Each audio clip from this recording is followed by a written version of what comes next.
Thank you, Monica. We'll save questions to the panel.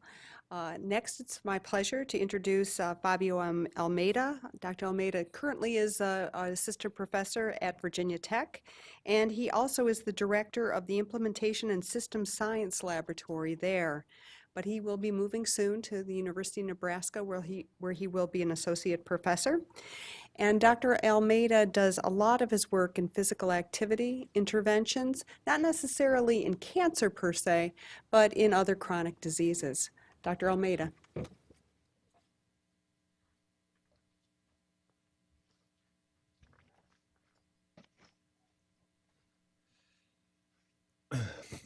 Right, thank you. And first I'd like to thank you for the invitation to be here today and share.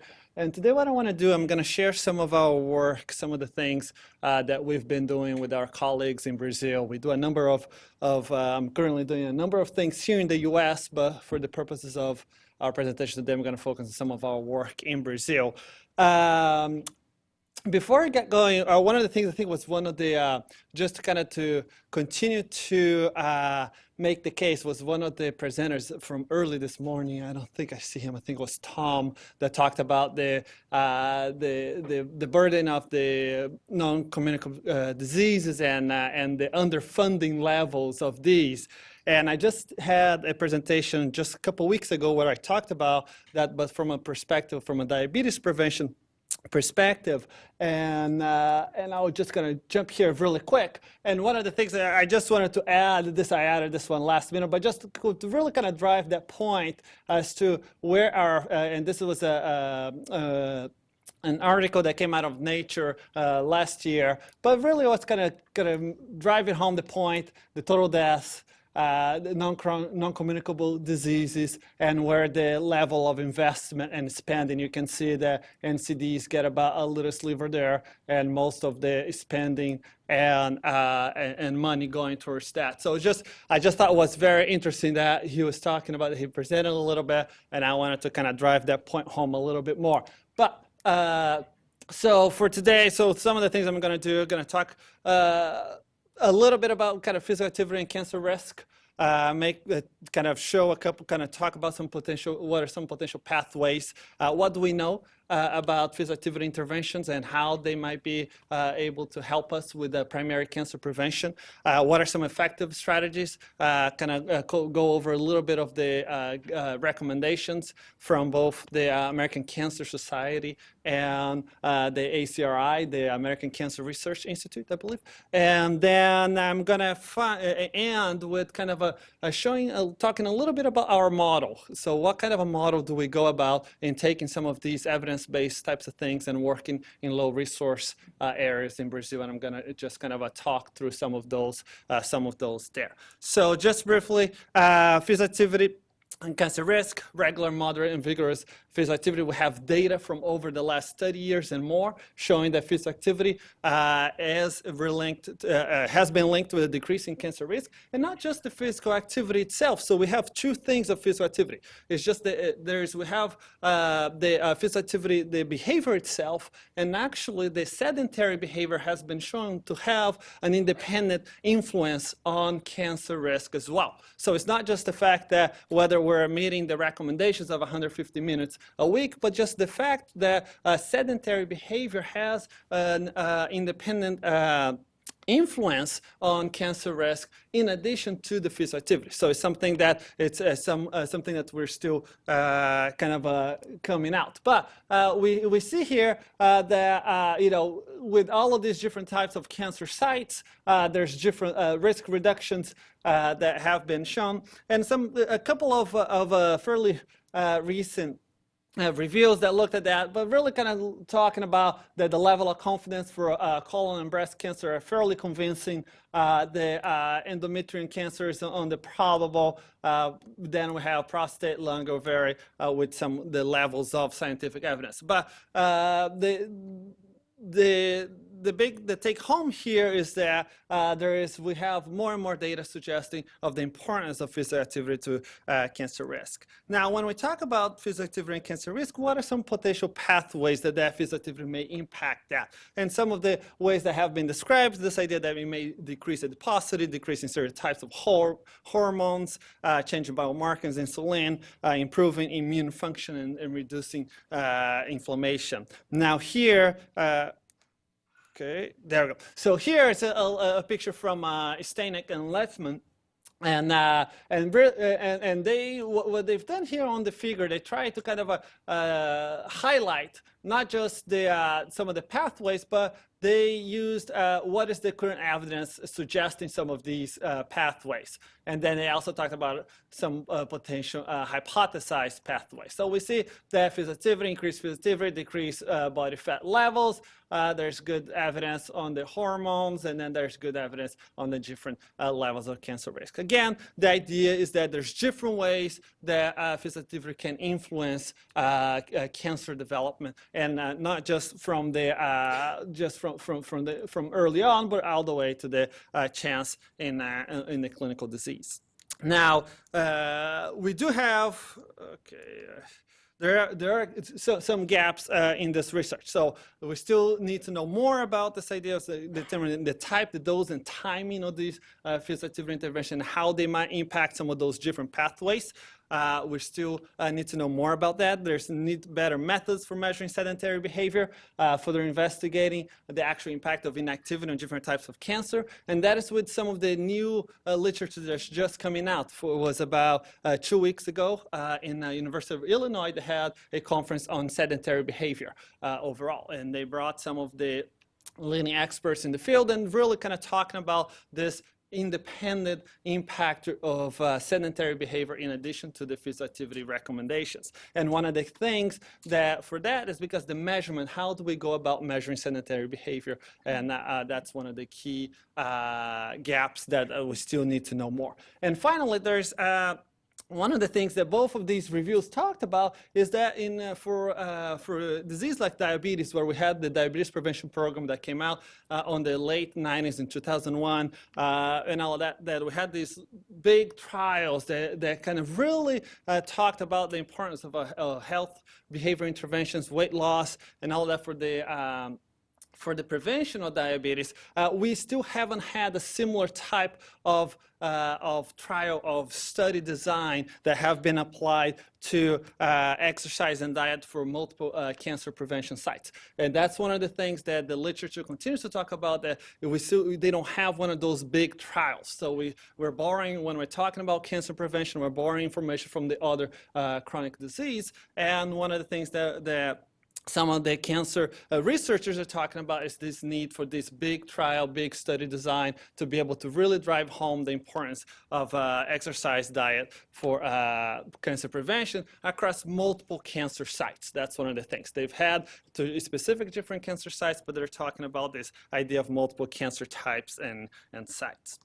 And finally, the association between physical activity and cancer risk for most cancer sites remains unknown. So while we have some of these associations with some of the more, I would say, prevalent or more traditional, more prevalent types of cancer sites, there's a lot of different cancer sites that we don't really understand what is this relationship between physical activity, sedentary behavior, and cancer incidence. So that still remains to be seen. Nevertheless, okay,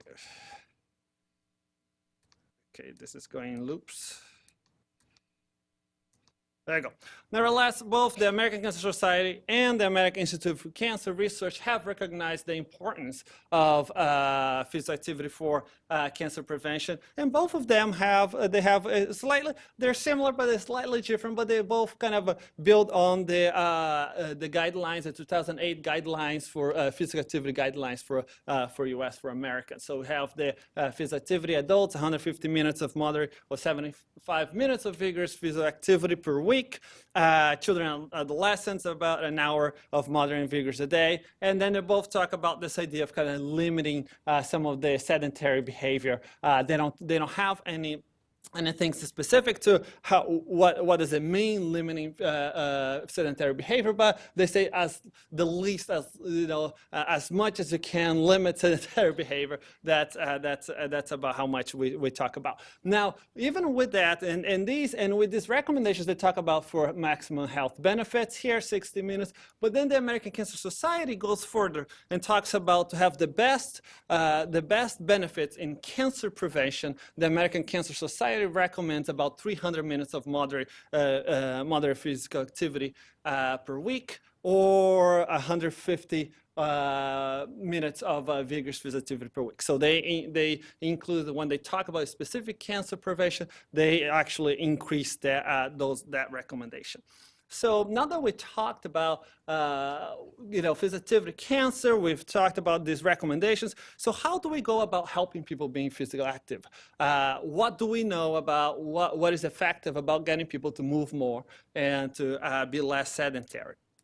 Oh, it's going. So to look into that, we have the U.S. Community Preventive Savers Task Force. They have the community guide, which can include systematic reviews of the literature focused on a variety of topics, and one of them is physical activity behavior. And then in particular, I'm going to just kind of go very briefly on, they have different approaches of promoting physical activity behavior, and they looked at behavior and social approaches, campaigns, informational, environmental, policy influences. And here we're looking at what has been shown in the literature that works.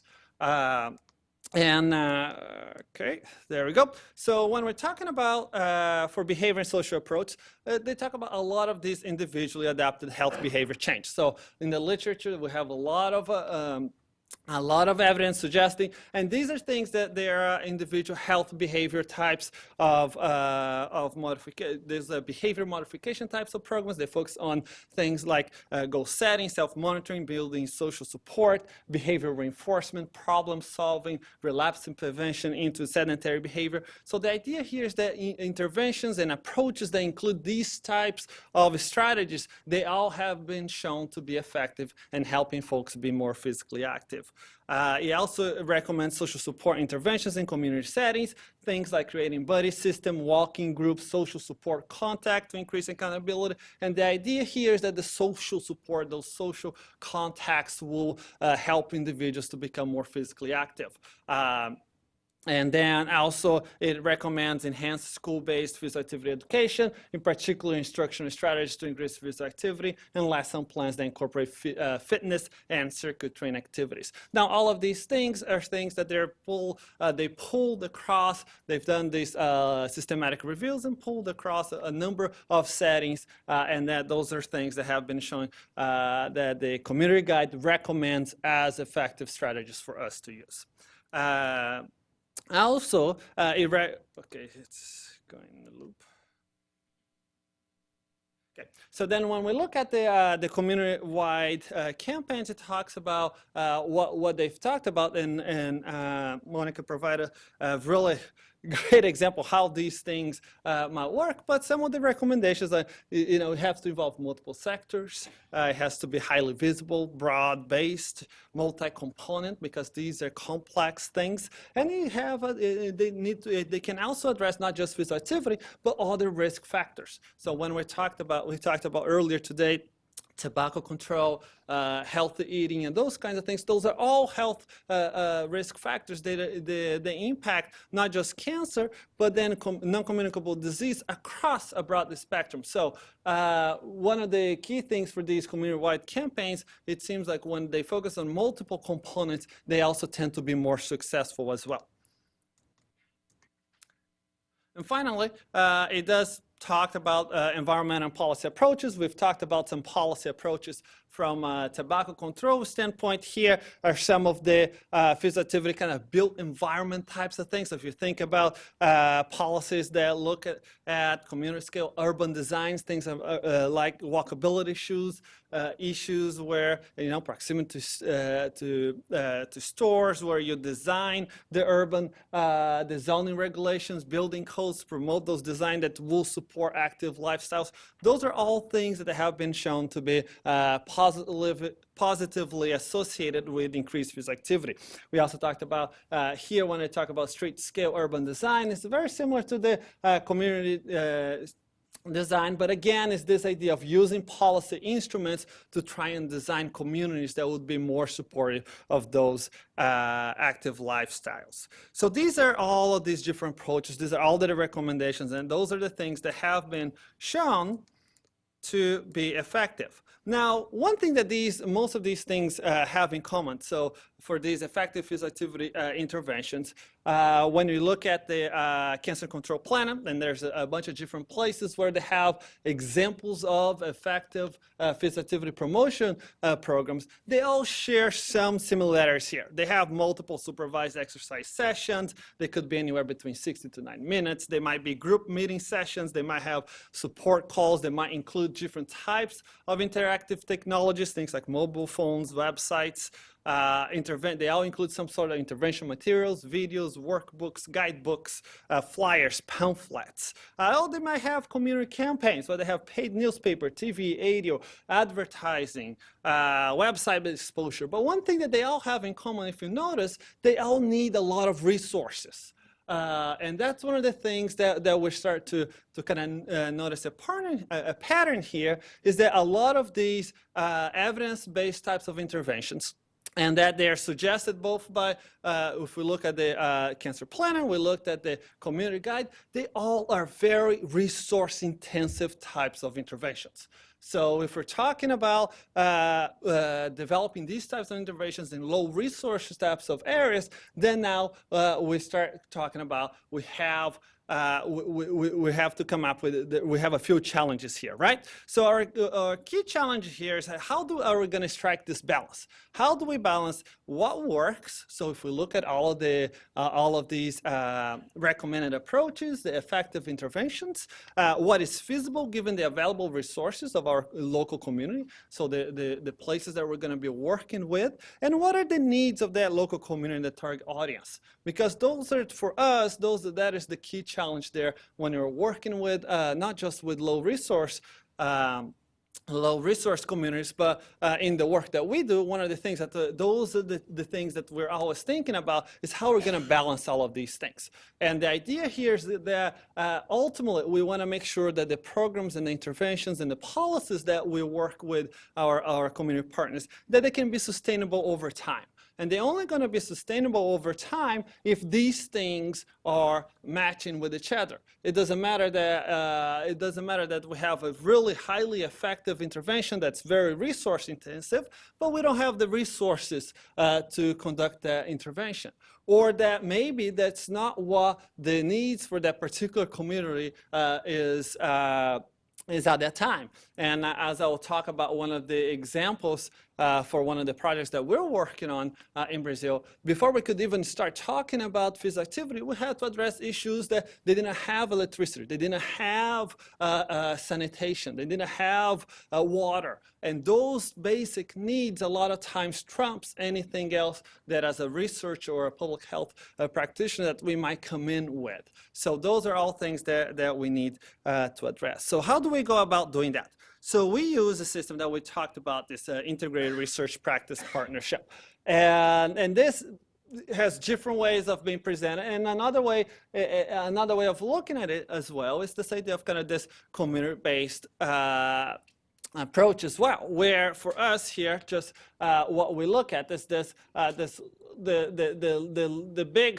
big red box is basically it's your local community where you have the social, the cultural context, and the economic context where that particular intervention may take place. Then on this side here, we have some of the where the research, the scientific community, the academic community might come in, where it identifies different evidence-based types of strategies and evidence-based types of interventions. Then within that community, we have our partners, whether they are whoever that delivery partnership might be, and then that will look different in different communities. Sometimes we partner with health departments. Sometimes we partner with community organizations. Sometimes we partner with state or federal governmental agencies. So it just depends on who our delivery partner is going to be. But the idea here is that together we identify what are some of these evidence-based principles. We match that with what are the resources available within where that potential intervention is going to be delivered, and together with the local community engagement and within the social context, we determine what is the fit between the recommended the evidence-based strategies and what can be done. And together, we come up with what's the intervention is going to look like. And based on that whole process, and that's a process that will take some time, and the idea is ultimately we want to reach a large and representative sample of the intended audience. We wanted the program to demonstrate effectiveness and also to be maintained, and we wanted those programs to that they are easily adopted and they can be implemented as well. And then finally, we wanted those programs to be sustained over time and that's one of the big issues that we see a lot of times, is that if we have the sustainability of those programs, they're always tied to funding. So if we have research funding and those types of things, once the research funding is done, what happens to those types of programs? So that's one of the big issues. So now I'm just going to try and talk very briefly about a couple of different programs that we have, and then we applied some of these here, these concepts in Brazil. So we have a number of projects going on right now in Brazil across, going all the way from the southernmost parts of Brazil. We have in Florianópolis, we have a couple programs in Paraná. We have a couple in Ribeirão Preto and the area we have on the up here we have in the state of Bahia, and then we have all the way up there in the state of Ceará as well. So we have a few different projects going on in different communities, but I'm just gonna highlight a couple of these. So here, we have a physical activity program happening in Santa Catarina, and where the big part there was that we're invited by the local health department to come up with they're developing programs for promoting physical activity for seniors, and in doing that, we went through this whole process. We involved the local communities and all of those, and all of the experts. We came up with all of these different things, and they started using the community health agents across the city to develop these physical activity interventions. Basically, they're creating walking groups and for seniors. And one of the things that they noticed very early on is that there are certain parts of the city that those programs were not getting off the ground. And as we started looking at what are some of the potential barriers for these types of things, they identified that there's a couple of places that they had to actually identify all of the different key stakeholders for those regions. And one of the stakeholders that they identified in a couple of the slums that these programs are being developed is that they actually had to include some of the drug lords from those areas to be able to get access to the community. And that's one of the things that we found out very early on, that if you want to do some of these types of programs in low resource areas, you have to be able to really identify what are all the stakeholders involved.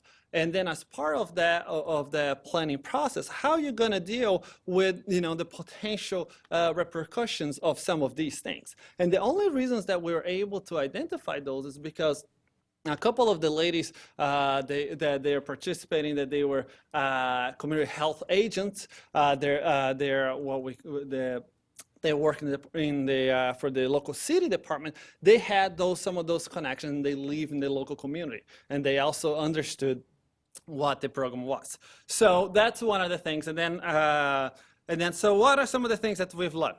Community participation is key. The stakeholders, we have to be able to identify who they are. and all of them. Access. I think we've talked about this early in the morning. Is access to knowledge, is access to resources, is access to funding. Political will. We've dealt with a lot of different changes in political parties, change in those types of things.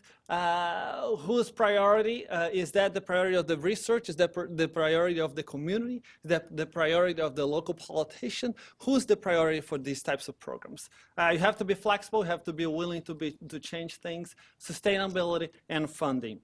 And finally, one of the big things that we've learned is that a lot of times we do have, there's certain types of funding available, but the key issue is that continuing to do research and continue to do some of these things the same as we have done in the past is not an option. And the idea is that we have to continue to be able to really bridge this idea of what are the approaches with some of the existing resources and community needs. And I just ran out of time, and we'll go leave questions and stuff for that. All right.